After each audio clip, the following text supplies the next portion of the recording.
A role defines the security level and access privileges assigned to a specific user within Unity Enterprise. To create a new role, you'll first need to ensure that the relevant node access groups and permission sets are in place. For a step-by-step guide on this, please refer to the relevant videos within this section. To access the Roles feature, simply navigate to the Organizations section, then the Permissions section. Select Roles from the available features under the drop-down menu.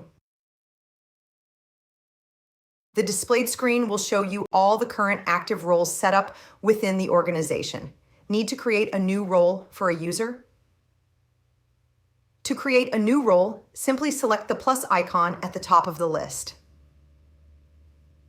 Assign a name to the role, then select an available node access group and permission set from the Selection Available form, the dropdown. Finally, specify which roles have the authority to assign this new role to users and the desired data retention period. By default, the system sets a 14-day limit.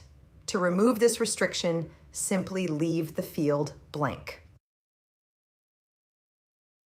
Once all information is complete, click the tick to save the role.